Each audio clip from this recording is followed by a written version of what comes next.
McCain had a wicked wit that he often aimed at himself. Washington, AP. Here's how John McCain made it clear he was happy to see you in the Senate hallways. Haven't seen you in a while. How was the Betty Ford Clinic? Ad choice advertising and read invented by Teeds, or he'd growl, "What do you want?" Such rascally greetings produced smiles before the discussion or tough questions even had begun. The charm could be disarming, a way of making the sometimes unpleasant hothouse of American government and politics more, well, fun.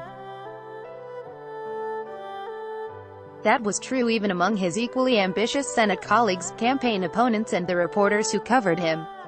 In fact, Republicans grumbled for years that the McCain fun factor and his maverick streak made him more an ally of reporters than other Republicans. Advertisement and yet, the tributes pouring out since McCain's death on Saturday at 81 were marked by regret over the loss of his particular brand of humor, which was often in borderline taste and frequently at his own expense. Even straight-faced Majority Leader Mitch McConnell, often vexed over the years by McCain, on Saturday lamented the loss of his wicked sense of humor. No one paying attention would have been surprised at what arrived in the Senate after Arizona's 1986 election. During the campaign, McCain referred to the retirement community leisure world as seizure world. Prodded over that, McCain attributed the remark to his irremediable tendency to be a wise ass. He won by 20 percentage points. Inside the Senate, McCain's humor became a trademark alongside his temper. He writes in his memoir, The Restless Wave, that during his early years in the Senate he had a shouting match away from the microphones with Sen. Ted Kennedy of Massachusetts. The exchange, he wrote, featured abundant cursing and was overheard by reporters in the gallery above. Then, he recalled, he and Kennedy became buddies. Outside the Senate, McCain often aimed his humor at himself. And he frequently delivered it with a wink. "Thanks for the question, you little jerk," he said in 2007 to a New Hampshire high school student wondering if McCain, then 71, was too old to be president. Advertisement. McCain writes in his memoir that he learned about humor, and other matters, from his mentor Mo Udall, who wrote a book called Too Funny to Be President.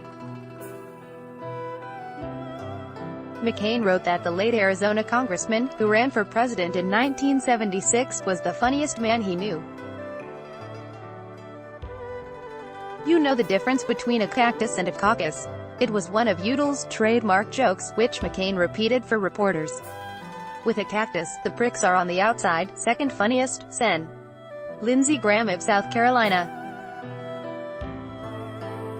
"With an eye to the absurd, he can brighten up the dreariest day and make any journey, even the most exhausting, slog, fun," McCain wrote. Then, perhaps describing himself too, he writes that Graham has a hard time not being amusing and amused. In October 2008, McCain spoke before Democrat Barack Obama at the annual Alfred E. Smith dinner in New York. The Arizona senator played up expectations for Obama's speech.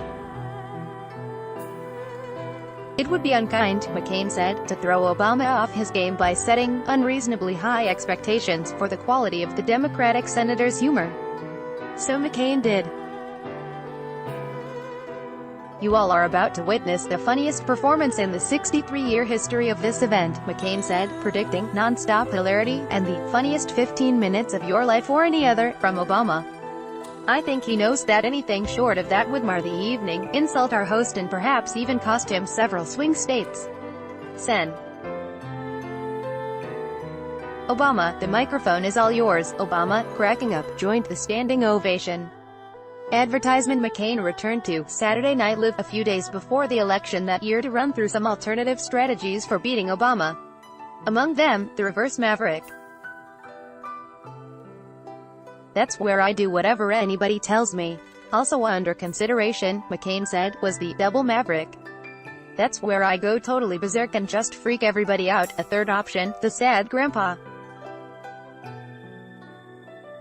"That's where I get on TV and go, come on. Obama's going to have plenty of chances to be president.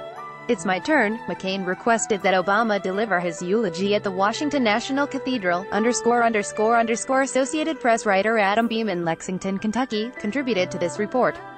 Follow Telman at http://www.twitter.com/@LoriaKelman by Taboola Sponsored links promoted links. You may like these Straits Times photo of woman walking round town in bikini bottom causes stir in Sabah Straits Times and Stanford American International School. How overseas school trips benefit your child. Stanford American International School in Hoayana Komodo Resort, only 1-hour flight from Bali. Discover the spectacular Labuan Bahoayana Komodo Resort in a hip van. We bet you can't spend more than $10,000 on furnishing your home hip van, and while fashionable you will feel yourself confident in this dress. Is it formal dance event fashionable and us HSBC Advance Credit Card, HSBC Singapore Res Condo.